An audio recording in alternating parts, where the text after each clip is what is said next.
plus que croire que Dieu est puissant. Il aime le nom de Jésus. Aime Jésus. Sois un passionné de Christ. Aime sa grandeur. Et quand tu aimes quelqu'un, tu aimes apprendre du temps dans sa présence. Comment on sait que des gens n'aiment pas le nom de Jésus? Tout se trouve dans le temps qu'ils aiment prendre avec le Seigneur. Vous savez, quand vous aimez une personne, vous prenez du temps avec elle sans chronométrer le temps. Lorsque vous voyez un chrétien qui est dans la présence de Dieu et qui regarde constamment sa montre en train de voir quand est-ce qu'on finit, vous sentez qu'il n'est pas un amoureux de la présence de Dieu. Amen. Quand vous aimez une personne, vous savez que vous avez des difficultés à vous laisser partir. Vous avez toujours une causerie. Je me souviens de plusieurs parmi nous ici qui viennent me rendre des témoignages lorsqu'ils tombent amoureux. Il y a un fils peut-être qui me disait, il a commencé à parler avec sa fiancée à 22h. Ils ont fini vers 4h, 5h du matin en train de causer. J'ai dit, mais vous vous êtes dit quoi pendant cette période-là? Vous vous êtes dit quoi? Amen. Quand vous êtes amoureux, vous êtes un peu fou. Il y a des filles comme ça, quand elles sont tombées amoureuses, papa dit même reste dans la maison, elles ont sauté la clôture. L'amour fait qu'on fait de la folie. L'amour est comme ça. Est-ce qu'on est ensemble? Tu dois faire la même chose pour Jésus. C'est ce qu'on appelle aimer le nom de Jésus. Ceux qui s'attendent au miracle de Jésus ont la foi dans le nom de Jésus. Le type d'approche qu'ils ont avec Dieu, la manière dont eux ils révèrent le nom de Jésus, c'est un waouh, le nom est puissant, le nom va m'ouvrir des portes. C'est très bien. Ils ont juste la foi dans le nom de Jésus. Alléluia. Mais il y a plus grand que la foi dans le nom de Jésus. Il y a l'amour de son nom. L'amour de son nom, c'est encore au-dessus. Quand vous aimez son nom, vous passez à une autre dimension. Alléluia. C'est ceux-là, quand ils commencent à prier, Seigneur, je te laisse. Et non, il faut que je prie encore. Ils aiment ça. Et quand c'est comme ça, vous ne comptez pas. C'est toute votre vie qui se libère pour la personne. Aime le nom de Jésus. Que ta relation avec Jésus ne soit pas intéressée. Laisse-moi te poser la question pour savoir si tu aimes Jésus véritablement. Si Dieu même descend et puis dit annonce officielle du ciel. L'enfer est fermé. Dorénavant, plus personne ne part en enfer. Est-ce que tu vas venir à l'église? C'est-à-dire, quelle que soit ta vie, tu vas plus en enfer. Je suis convaincu que beaucoup d'entre vous vont venir me saluer. Pasteur Sanogo, je veux vraiment te remercier. Tes enseignements nous ont fait du bien. Mais on nous dit qu'il n'y a plus d'enfer. Hé, pasteur!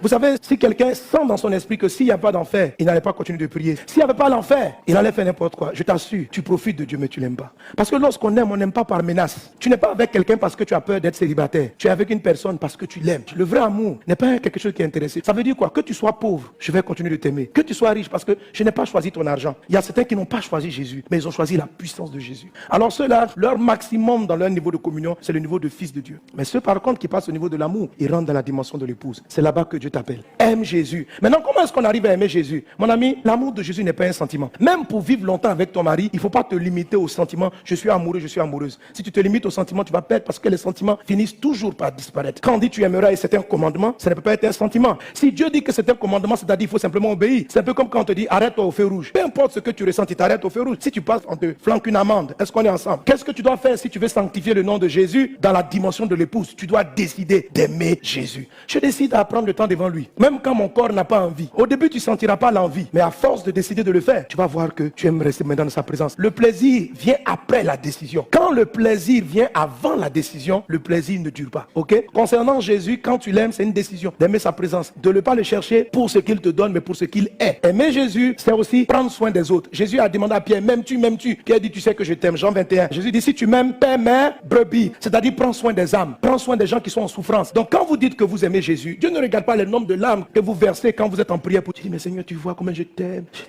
puis tu te traînes par terre, alléluia. Dieu n'est pas impressionné, parce que ça peut être sentimental. Ce qui l'impressionne lorsque tu dis que tu l'aimes, c'est la manière dont tu traites ton voisin. C'est le fait de tenir compte d'autrui, de ne pas regarder tes propres intérêts. Si par exemple tu viens au culte, que ton voisin qui est juste à côté de toi ne t'intéresse pas du tout, que tout ce qui importe pour toi, c'est le message du pasteur, c'est est-ce que tu vas pouvoir saluer le pasteur à la fin, est-ce que tu vas pouvoir lui expliquer tes problèmes, tu es en train de rater quelque chose. Dieu est à côté de toi, juste à côté de la personne. Aie un peu d'égard pour la personne, occupe-toi d'elle, salue-la à la fin du culte. C'est ce qu'on appelle aimer Dieu. Si tu es là et puis tu regardes, que tu vois, ça fait 2 fois que tu t'assois à côté de la personne, qu'elle arrive en sandales, ça veut dire qu'elle n'a pas de chaussures. Le dimanche qui suit, tu lui offres une chaussure. Ça, c'est aimer Dieu. Est-ce qu'on est ensemble?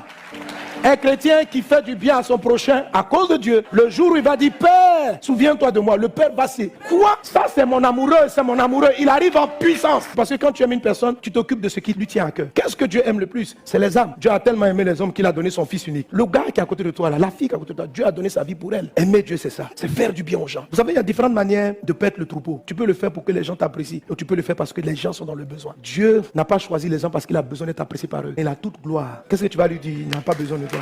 Mais c'est juste par amour. Et quand vous savez aimer votre prochain, vous savez relativiser par rapport à votre de souffrance. Il y en a qui sont là le matin, Père, regarde ma vie, tout est misérable. Ça fait 4 ans, j'attends le mariage. Oh, je souffre.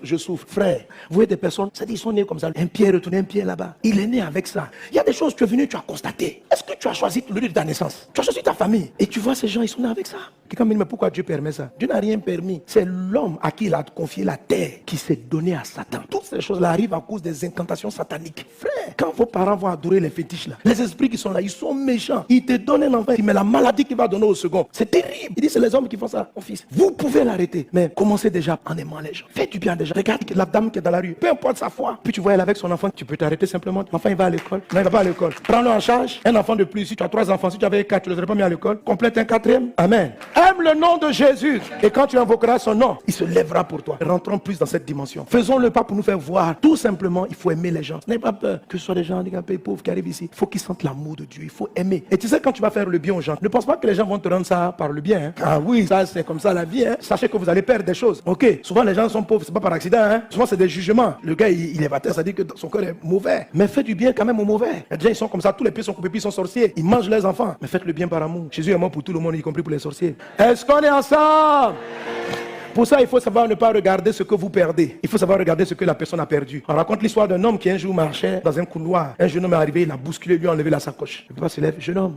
L'enfant se retourne. Le vieux, tu dis quoi? Il dit, s'il te plaît, j'ai encore un peu d'argent ici. Et le jeune a été touché. Mais pourquoi tu me dis ça? Il dit, non, je suppose que si tu as pris mon sang, c'est parce que tu as faim et que tu as des besoins. Donc je voulais compléter. Parce que ce qui te donne n'est pas suffisant. Ce jeune homme a donné sa vie à Jésus. C'est ce qu'on appelle aimer. Aimer le nom de Jésus, c'est faire les choses par rapport à Jésus. Tu peux regarder, il a pris mon sac. Comme tu peux regarder, voilà quelqu'un que Dieu a créé qui est devenu voleur. Quelle tristesse. Moi, j'ai vu des mamans, quel que soit ce qu'on dit de leur enfant, elle l'aime, elle va aller en prison, le nourrir. Et c'est pas un amour pour dire qu'elle cautionne son attitude. C'est que dans son cœur, elle continue d'espérer que ce jeune homme devienne bien. À un moment donné, tu aimes tellement le nom de Jésus que tu ne regardes pas ce que tu perds. Tu regardes ce que les autres ont perdu. Parce que toi, on ne peut plus rien t'enlever. Christ est ta vie. Si vous sanctifiez le nom de Jésus par l'amour de Christ, c'est comme ça que vous rentrez dans la dimension de l'épouse. C'est possible. Comment on y arrive? Par décision, pas par sentiment. Il ne faut pas dire, Seigneur, moi je suis méchant. Quand les gens me font du mal, je veux leur faire du mal. Non, tu sens que tu veux faire du mal, mais décide de faire du bien. Et il y a des méchants, quand tu le vois, franchement, tu as envie de dire, Dieu, finis à lui. Ça arrive à tout le monde, mais tu dois prendre la décision. Ta bouche a envie de dire, finis à lui. Je l'aime. Oh, c'est la haine même qui est dans ton cœur. Mais pourquoi tu l'aimes? À cause de toi, Jésus, hein? Je l'aime. Ton cœur te brûle. C'est une décision. À un moment donné, ton cœur va arrêter de brûler. Et puis tu vas commencer à être patient envers les gens. Ce n'est pas de l'hypocrisie. C'est juste que, comme Jésus t'a dit d'aimer ton ennemi, tu prends la décision de l'aimer quand ton corps et ton âme le sentent de le rejeter. Au début, tu vas muscler ta bouche. Le coup de poing de partir. Il y a des fois même ça va partir. Après, tu te dis, je ne veux pas dû faire ça. Parce que ça n'honore pas mon Jésus. Est-ce qu'on est ensemble? C'est comme ça que vous contribuez à faire venir le règne de Dieu. Dis avec moi, Seigneur, que ton règne vienne.